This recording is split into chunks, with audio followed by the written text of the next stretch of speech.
오늘도 하나님의 충만한 복이 여러분들의 것이 되기를 간절히 바랍니다. 세상이 바쁘게 돌아가고 있습니다. 북핵 문제를 놓고 6개국 정상들이 바쁘게 돌아가고 있습니다. 마음도 몸도 바쁘게 움직이고 있습니다. 그런데 그들만 바쁠까? 하나님도 바쁘고 사단도 바쁘고 천사들도 바쁩니다. 누구도 바빠요? 우리도 바빠요. 저마다의 일로 매우 바쁜데 뭔가 결정이 날 것 같은데 그것은 예측이 전혀 되지 않습니다. 우리의 개인적인 운명도 마찬가지입니다.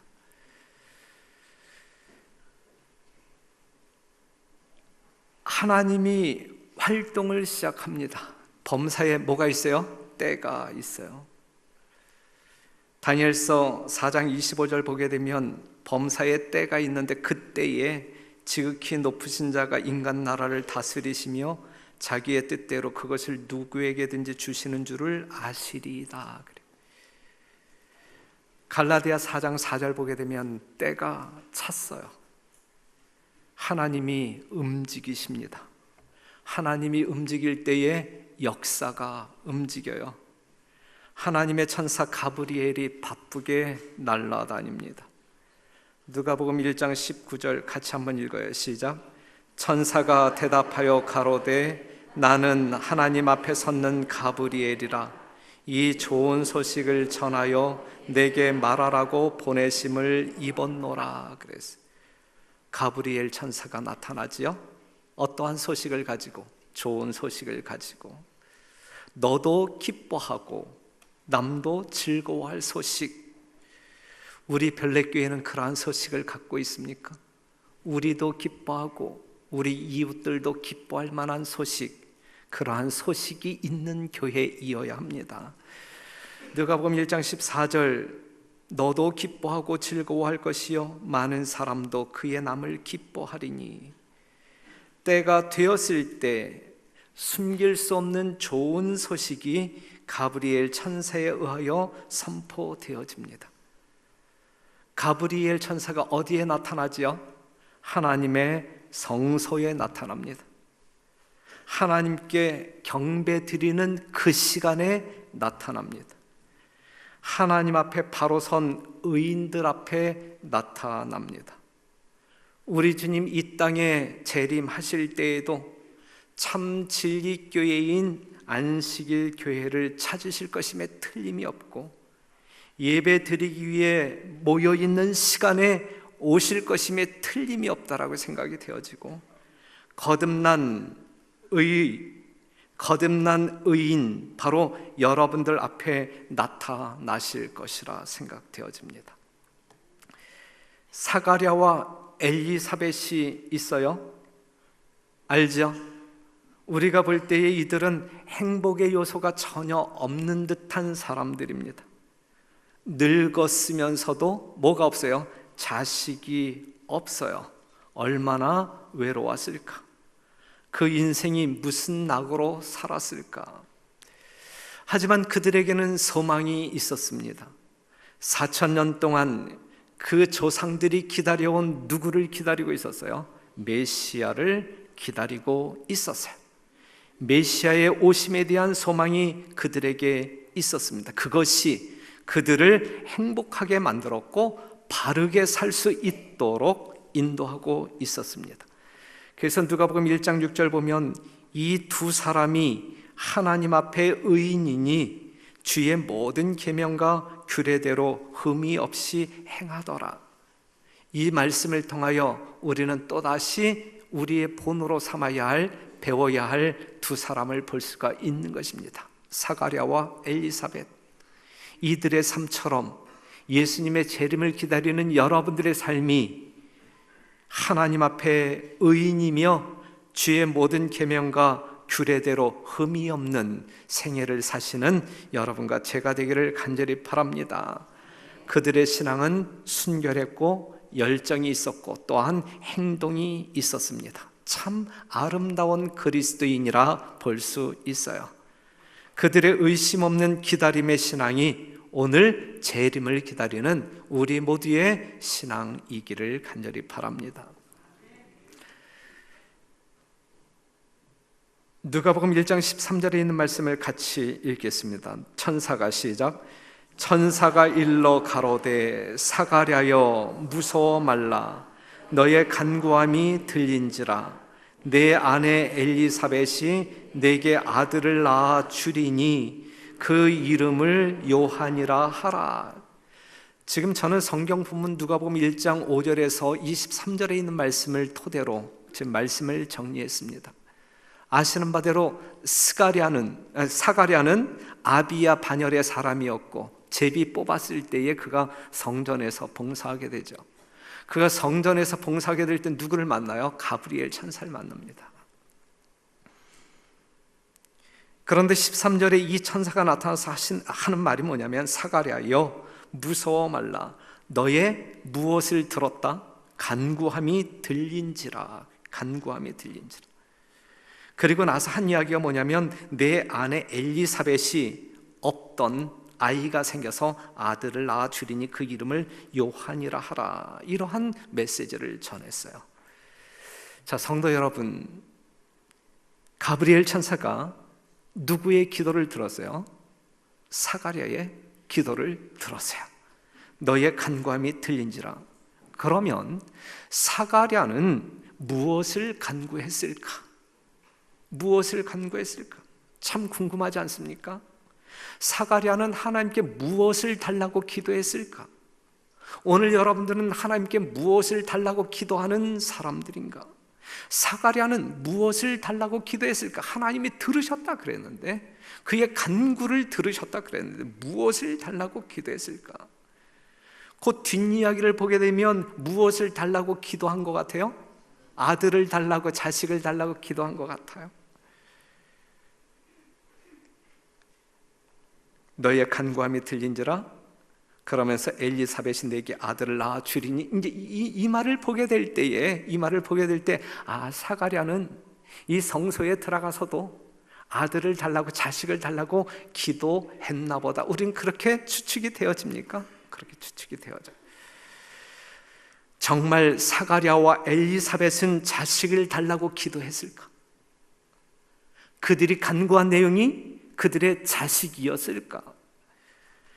그들은 상식의 사람이 아니었겠는가? 그들도 구할 것을 구하는 사람들이라고 저는 생각합니다. 그들은 자식을 달라고 기도하지 않았습니다. 자식을 달라고 기도하지 않았습니다. 누가복음 1장 7절 보면 엘리사벳이 수태를 못함으로 저희가 무자하고 두 사람이 나이 많더라 그랬어요. 18절에 있는 말씀 보면 사가랴가 천사에게 이르되 내가 이것을 어떻게 알리요? 내가 늙고 아내도 나이 많으니라. 이 말씀을 보게 되면 그 두 사람은 이미 마음이 정리되어진 상태, 자식을 더 기대할 수 없는 나이이기 때문에 자식에 대한 기대를 다 포기한 상태, 그러한 상태의 사람이랍니다. 조금 더 살펴본다고 하면 24절, 이후에 그 아내 엘리사벳이 수태하고 5달 동안 숨어 있으며 가로되 주께서 나를 돌아보시는 날에 인간의 내 부끄러움을 없게 하시려고 이렇게 행하심이라 하더라. 그가 숨어 살았어요. 창피해서 숨어 살았어요. 할망구가 아이를 갖는 것이 주책스러움을 알았기 때문에 그리고 불가능하다 생각했어요. 고로 그들은 자식을 달라고 기도하지 않았다. 그럼 무엇을 달라고 기도했을까? 무엇을 위하여 기도했을까? 분명히 그들의 간구가 있었고 그 간구를 하나님께서 들으셨다 그랬는데 그들은 무엇을 위해 기도했는가? 자식이 아니라고 하면, 자식을 달라고 기도하지 않았으면 무엇을 달라고 기도했을까? 명예를 달라고 기도했을까? 돈을 달라고 기도했을까? 아니면 그냥 이 땅에서 오래 살게 해달라고 기도했을까? 무엇을 달라고 기도했을까? 그는 여러 해 동안 구주의 강림을 위하여 기도해 왔었다. 누구를 위하여 기도했어요? 예수님의 오심을 위하여 기도했다. 아들을 달라고 기도하지 않았어요. 무엇을 위해 기도했어요? 메시아의 오심을, 구주의 강림을 위하여 기도해 왔었다. 이제 그의 이러한 기도가 막 응답되려고 한다는 것을 발표하기 위하여 하늘에서 한 사자, 가브리엘 천사가 보냄을 받았다 이거예요.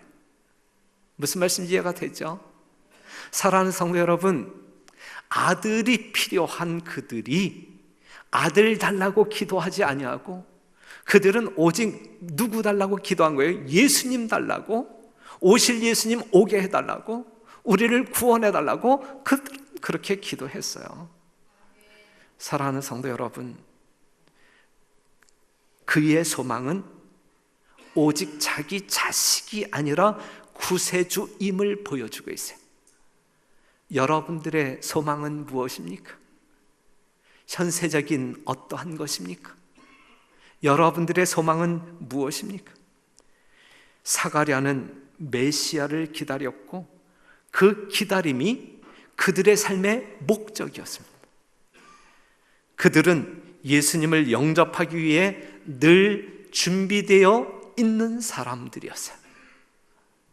저는 우리 별내교회 모든 성도들이 이 사가랴와 엘리사벳의 모본을 쫓아 신앙을 했으면 참 좋겠습니다. 그들의 소망은 자식이 아닌, 현세적인 것이 아닌 메시아, 우리의 구주였다. 그 메시아를 기다리는 것이 그들의 삶의 목적이었다. 예수님의 재림을 기다리는 그것만이 여러분들의 소망이고 여러분들의 인생의 삶의 목적이기를 간절히 바랍니다. 그들은 늘 준비되어 있어요. 누가복음 12장 36절에 있는 말씀 보면, 너희는 마치 그 주인이 혼인집에서 돌아와 문을 두드리면 곧 열어주려고 기다리는 사람과 같이 되라 그랬어요. 그들은 하나님 앞에 의인들이었습니다. 그들은 준비된 재림 성도들이었습니다. 준비된 사람들에게만 뭐가 있어요? 소망이 있는 거예요.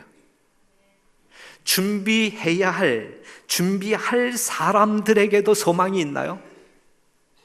준비된 사람들에게만 소망이 있나요? 아니면 준비할 사람들에게도 소망이 있나요? 준비된 사람들에게만 소망이 있는 거예요. 그런데 그 준비가 어떠한 상태의 준비이어야 하냐면, 문을 두드리면 곧 열어주려고 기다리는 사람과 같이 되라 그랬거든. 이러한 준비.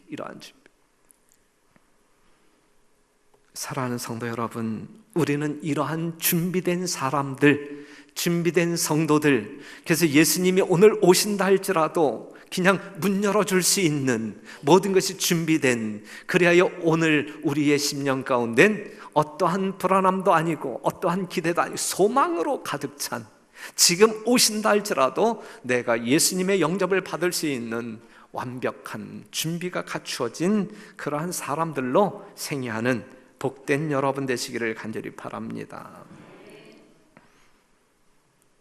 사가랴가 아들을 낳을 거란 소식을 듣게 됩니다. 믿어졌어요? 믿어지지 않았어요? 믿어지지 않았어요. 그래서 믿었어요? 안 믿었어요? 믿지 않았어요. 더욱이 그로 인해 모든 사람이, 즉 그 사가랴의 아이로 인하여 모든 사람이 즐거워할 것이라고 이야기하고, 엘리야의 심령과 능력으로 주의 길을 예비할 것이라고 하는 이야기도 들었고, 주를 위하여 세운 백성을 예비할 것이란 이야기를 누가 들어요? 사가랴가 듣습니다. 믿을 수 없는 이야기를 들어요. 믿을 수 없는 이야기. 너무 좋은 소식인데 믿어지지 않는 소식. 이보다 더 좋은 소식이 어디에 있어요? 그렇죠? 너무너무 좋은 소식인데 믿어지지 않아 믿을 수 없는 그 소식을 들어요.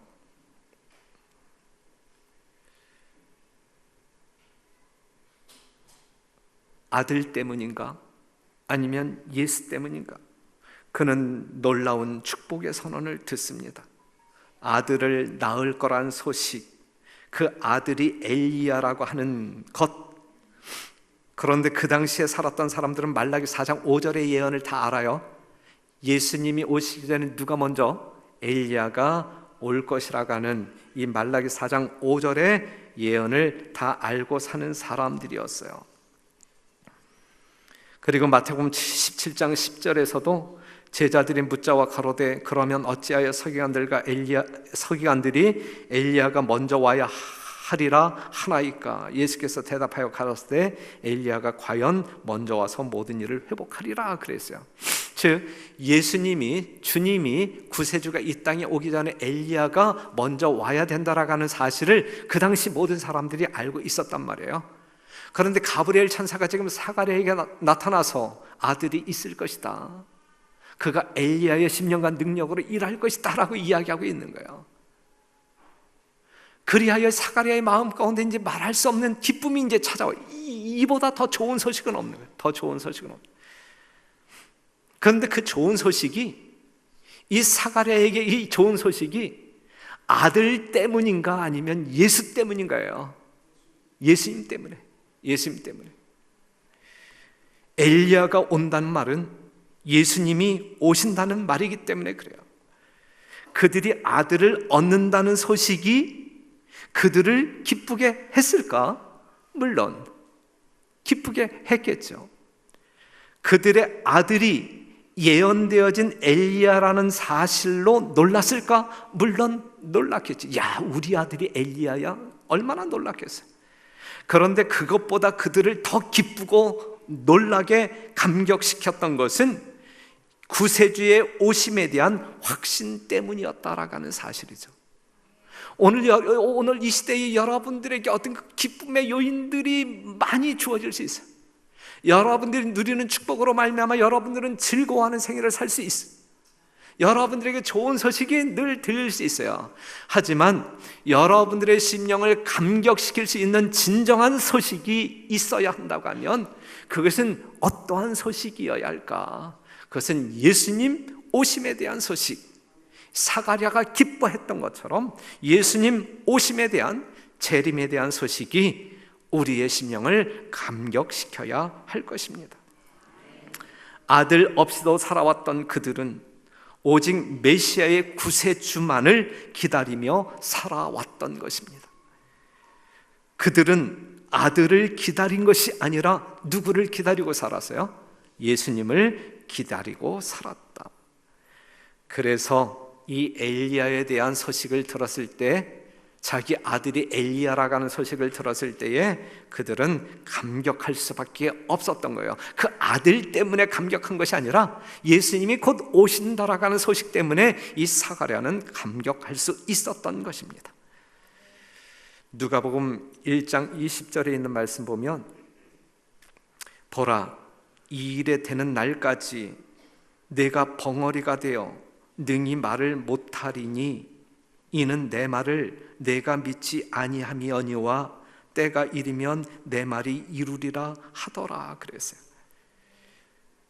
오늘 설교 제목이 뭐예요? 벙어리가 된 이유. 사가랴가 벙어리가 되잖아요. 그가 벙어리가 된 이유가 뭐냐 이거예요. 이유가 믿지 않았기 때문이다. 믿지 않았기 때문에, 정말 믿어지지 않아서 믿지 않았기 때문에 그가 벙어리가 된 것입니다. 믿지 못하는 것은 말할 수가 없어요.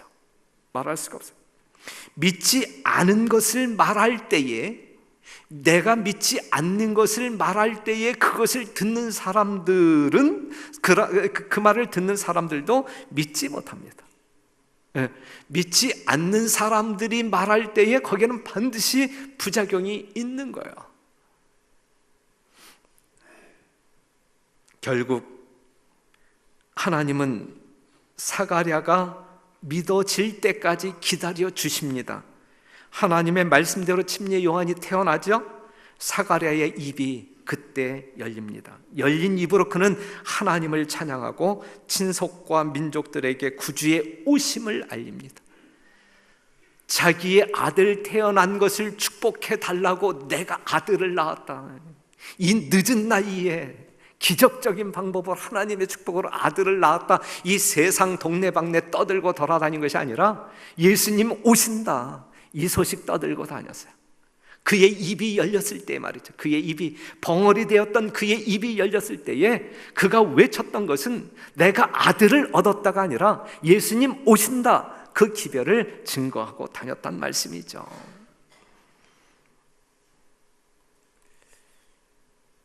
성경을 보게 되면 벙어리가 되어야 할 사람들이 있어요. 벙어리가 되어야 할 사람들.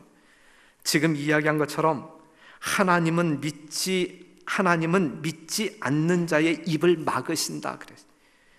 사가랴가 이 가브리엘 천사의 기별을 믿지 않았을 때 그가 벙어리 되죠. 왜냐하면 믿지 않는 사람들의 증언은 아무런 약효가 없어요. 말하지 않는 게 나아요. 믿지 못하는 사람들의 이야기는 차라리 말하지 않는 것이 낫기 때문에 우리 하나님은 벙어리 되게 하십니다. 여러분이 믿지 않는 자라면 하나님은 여러분을 결코 하나님의 복음을 증가하는 도구로 사용하지 않으실 것입니다. 전도에 부담감을 가져야 할 이유가 전혀 없어요.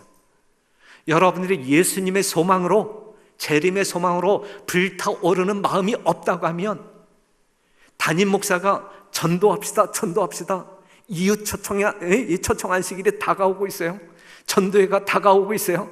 우리가 몇 명씩 전도합시다 이렇게 외친다 할지라도 전혀 움직이지 않아도 돼요. 그러한 사람들이 움직일 때는 오히려 역효과가 나요. 여러분들이 예수님의 재림을 믿지 아니하고 예수님의 사랑을 믿지 아니하고 예수를 믿음으로 말미암아 구원받는다라고 하는 사실을 믿지 아니하는 사람들이라고 하면 입도 뻥끗하지 마세요. 그냥 벙어리로 사세요. 전도하려고 애쓰지도 마세요. 그냥 가만히 계시는 게 도와주는 거예요. 가만히 계시는 거예요. 우리 하나님은 그렇게 역사하십니다. 믿지 않는 사람의 입을 막으셔서 말을 못하게 하지 말아야 돼요. 하지 말아야 돼요. 하지만 그렇지 아니한 사람들은 어떻게 해야 돼요? 예? 그렇지 아니한 사람들은 어떻게 해야 돼요? 예, 전해야 합니다. 벙어리가 되어서는 안 되죠. 하나님은 교만한 자의 입을 막으십니다. 시편 31편 17절 여호와여 내가 주를 불러싸우니 나로 부끄럽게 마시고 악인을 부끄럽게 하사 음부에서 잠잠케 하소서. 교만하고 완악한 말로 무례히 의인을 치는 거짓 입술로 벙어리 되게 하소서 그랬어요. 교만한 자, 하나님보다 위에 있는 자, 질서를 파괴하는 자, 이러한 사람들, 무례한 사람들, 이러한 사람들은 우리 하나님께서 입을 막아버리십니다. 벙어리 되게 하십니다. 왜냐하면 그러한 사람들의 전도를 받아서 교회에 온다 할지라도 그들보다 더 지옥 자식을 만들 것이기 때문에 그래요. 하나님을 믿는다고 공언하지만 무례한 자, 교만한 자의 입을 막으심으로 말미암아 하나님은 전도 못하게, 그러한 사람들은 전도해서는 안 돼요. 전도해서 안 돼요. 그 다음에 아무리 의인이라 할지라도 패역한 사람들 앞에서 우리 하나님은 의인의 입을 막으십니다. 에스겔 3장 24절 주의 신이 내게 임하사 나를 일으켜 세우시고 내게 말씀하여 가라사대 너는 가서 내 집에 들어가 문을 닫으라. 인자야 무리가 줄로 너를 동여매리니 내가 그들 가운데서 나오지 못할 것이라.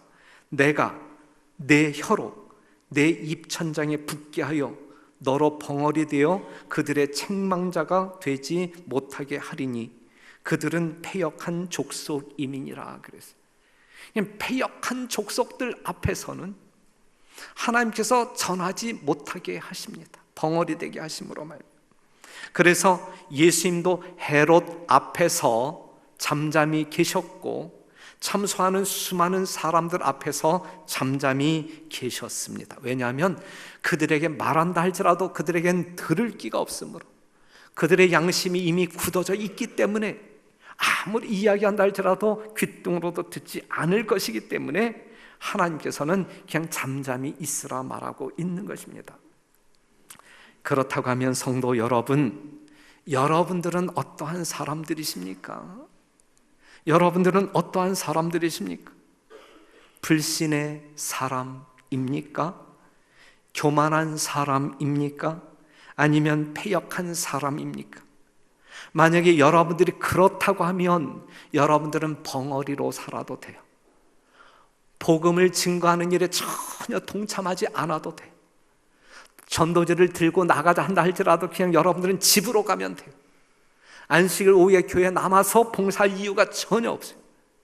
하지만 여러분들이 예수님을 진정으로 믿는 사람들이고 천국을 믿는 사람들이고 예수님의 재림을 믿는 사람들이고 정말 예수님의 겸손을 배우기를 원하는 사람들이고 정말 하늘에서 살기에 적합한 품성으로 성화되기 위하여 성령 하나님을 구하는 사람들이라고 하면 벙어리로 살아서는 안 돼요. 벙어리로 살아서는 안 돼요. 아직도 우리는 세월호의 사건을 생생하게 기억하고 있습니다. 10학급의 학생들의 상당수가 한순간에 수장되었어요. 그 많은 학생들이 희생된 것은 무엇 때문에?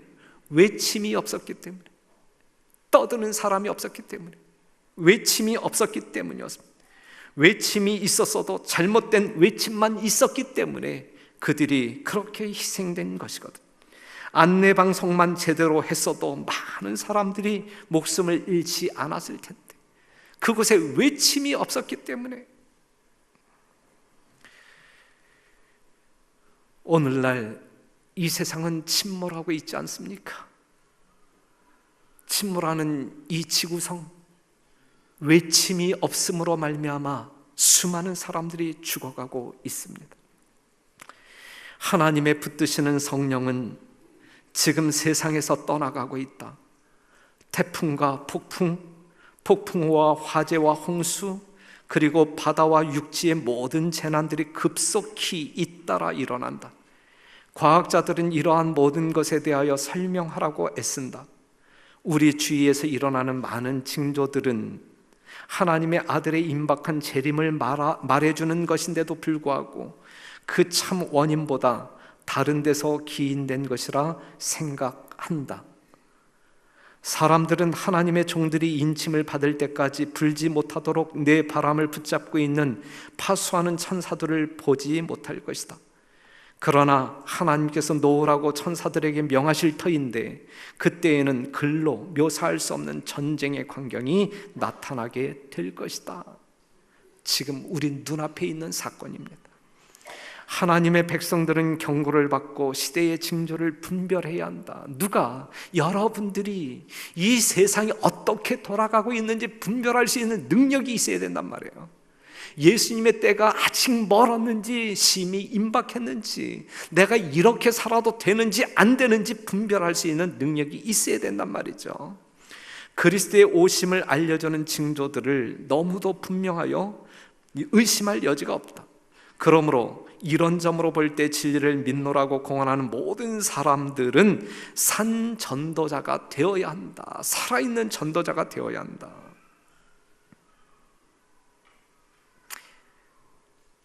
하나님께서는 설교자들과 백성들을 막론하고 모두 깨어 있도록 호소하신다. 온 하늘은 분주히 활동하고 있다. 지상 역사의 장면들은 신속히 맞춰가고 있다. 우리는 마지막 때의 위기에 처해 있다. 더 큰 위기가 우리 앞에 놓여 있지만 우리는 여전히 깨어 있지 않다. 하나님의 사업에 이처럼 활동과 열성이 부족한 것은 무서운 일이다. 이 죽음의 마비 상태는 사단에게서 온 것이다 그랬어요. 침몰하는 세월호에 살려야 할 사람이 많았지만 뭐가 없었어요? 외침이 없었다. 오늘날 이 세상은 침몰하고 있다고요. 그럼에도 외침이 없다면, 움직임이 없다면 어찌 될 것인가? 어찌 될 것인가? 그 파수꾼들은 소경이요 다 무지하며 벙어리 개라. 능히 짓지 못하며 다 꿈꾸는 자요 누운 자요 잠자기를 좋아하는 자니 그랬거든요. 오늘 이 마지막 시대의 파수꾼으로 부름을 받은, 택함을 받은 제7일 안식일 예수 재림교인 성도 여러분들이시여, 이사야 56장에서 우리들을 향하여 짖지 못하는 벙어리 개라 이야기하고 있어요. 우리가 벙어리로 살아야 할 것인가? 정말 이 위급한 시대에 이처럼 영혼들을 살릴 수 있는 세천사의 기별 영원한 복음을 가지고 있는 우리는 그것을 즐기면서 우리는 잠잠히 벙어리처럼 살아야 할 것인가? 침례 요한은 주의 길을 예비하기 위함이었습니다. 그는 광야에 외치는 소리였습니다. 외침을 통하여 주의 길을 예비하는 선지자였습니다. 사랑하는 성도 여러분, 침례 요한의 사명이 오늘 우리들에게 부여된 것 아닙니까? 우리는 이 심령, 이 엘리야의 심령과 능력으로 뭔가 사명을 완수해야 할 백성들 아닙니까? 주의 길을 예비하는 것은 무엇인가? 이스라엘 자손을 곧 저희 하나님께로 많이 돌아오게 하겠습니다. 저가 또 엘리야의 심령과 능력으로 주 앞에 앞서가서 아비의 마음을 자식에게, 거스리는 자를 의인의 슬기에 돌아오게 하고 주를 위하여 세운 백성을 예비하리라. 주를 위하여 세운 백성을 예비하는 것이 곧 주의 길을 예비하는 것이다. 죄인들을 회개로 이끌어 주를 영접하게 하는 것이 예수님의 재림의 길을 예비하는 것이다. 침례 요한의 출현에 메시아 오심을 알리는 침례 요한의 출현이 메시아의 오심을 알리는 징조였다고 하면, 계시록 12장에 언급되어진 이 남은 백성의 이 세상 출현은 예수님의 재림이 임박했다라는 사실을 알려주는 신호탄인 것입니다. 침례 요한의 외침으로 주의 백성을 예비했다면, 남은 백성 여러분들의 외침으로 예수님의 재림을 예비하는 것이어야 된다, 이 말씀이죠. 성도 여러분, 외쳐야 합니다. 우리가 벙어리로 살아서는 안 될 사람들이란 말씀이죠. 사도행전 22장 15절에 있는 말씀, 내가 그를 위하여 모든 사람 앞에서 너의 보고 들은 것의 증인이 되리라 그랬어요.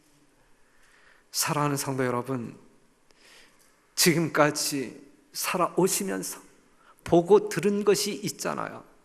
예수님에 대하여 보고 들었잖아요. 그것을 증거하는 증인의 사역을 감당해야 된다는 말씀이죠. 그래서 이사야 58장 1절 다 같이 시작. 크게 외치라, 아끼지 말라. 내 목소리를 나팔같이 날려 내 백성에게 허물을, 야곱 집에 그 죄를 고하라 그랬어요. 외침에 아끼지 말라 그랬어요. 성대 결절이 일어난다 할지라도 이 복음 외치다가 여러분들이 변성된다라고 하거든요. 노래방에 가서 신나게 노래 불러서 목이 쉬지, 그러한 일이 있지 말고, 정말 이 복음을 증거하다가 우리의 목소리가 바뀌어진다 할지라도 아끼지 말라. 이러한 명령이 주어졌을 때 모세는 이렇게 이야기했어요. 난 못합니다. 그때에 모세가 여호와께 고하되, 주여 나는 본래 말에 능치 못한 자라. 주께서 주의 종에게 명하신 후에도 그러하니 나는 입이 뻣뻣하고 혀가 둔한 자니이다. 난 못합니다. 그때에 여호와께서 그에게 이르시되, 누가 사람의 입을 지었느냐? 누가 벙어리나 귀머거리나 눈맑은 자나 소경이 되게 하였느냐? 나 여호와가 아니뇨. 이제 가라. 내가 내 입과 함께 있어서 할 말을 가르치리라. 핑계대지 말고 순종하라 이거예요. 하나님께서 함께 하심에 우리는 말할 수 있는 사람들이고 외칠 수 있는 사람들이니까 그냥 너희가 보고 들은 것을 그냥 이야기해 주면 돼.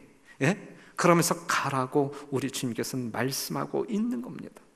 오늘 여러분들의 간증이기를 간절히 바랍니다. 다 같이 시작. 우리가 보고 들은 것을 말하지 아니할 수 없다 하니, 이것이 우리 모두의 간증이기를 간절히 바랍니다.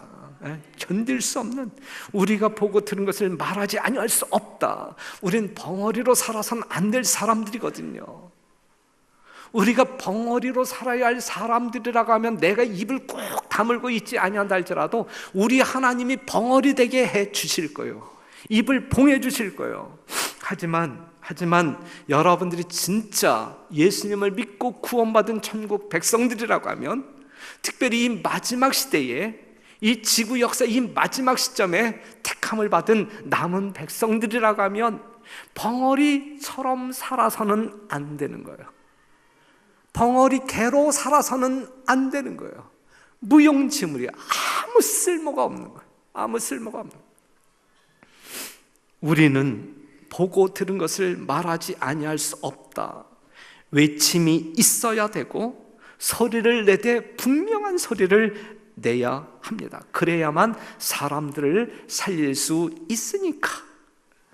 사랑하는 성도 여러분, 5월 12일 어떠한 날? 이웃초청 안식일. 최소한 우리 모든 성도들이, 수십 명씩 데리고 올 성도들도 있고, 그 다음에 5명밖에 모시고 올 성도들도 있고, 하지만 내가 볼 때에는 한 명도 못 모시고 올 성도는 없고 그러한 성도들은 없을 것 같은데, 그런데 이 행사를 치러보면 늘 그러한 사람들이 있어요. 마음이 아파. 2018년 5월 12일 이 안식일은 구도자가 아니어도 좋아요. 이날은 구도자가 아니어도 좋으니까 그냥 여러분들이 알고 있는 사람 누구든지 다른 교회에서 데리고 올 수 있으면 데리고 오되 욕먹지 않게, 그 교회 목사들에게 이 별내교회 담임 목사가 욕먹지 않도록 허락받고, 하지만 모든 성도들이 한 명 이상 반드시 데리고 올 수 있도록. 강석우 목사님 누구 모시고 올 겁니까? 모시고 와야 돼요. 모시고 와야 돼요. 두고 볼 거예요. 오늘은 처제가 왔지만, 처제는 사모님 손님으로 왔지만 강 목사님이 손님으로 5월 12일 날 반드시 모시고 와야 돼요. 그날 제가 다시 한번 공개할 겁니다. 강석우 목사님이 모시고 온 손님 누구누구 다. 5월 17일부터 19일 서중환 앞에서 가장 유명한 전도 강사 오범송 목사님 모시고 우리가 전도해야 합니다. 이때는 우리가 구도자, 정말 여러분들이 한 번만이라도 교회에 이끌고 오고 싶은 아직 하나님을 믿지 아니하는 사람들, 또한 하나님을 믿되 잘못 믿고 있는 사람들을 바른 진리로 예수님을 소개하기 위하여 모시고 와야 합니다. 이 일에 모든 성도들이 합력하여 벙어리처럼 아닌 정말 나팔같이 목소리를 날려서 복음을 증거하는 일에 동참하는 충성스러운 여러분들로 성별되시기를 간절히 바라면서 말씀을 마치겠습니다.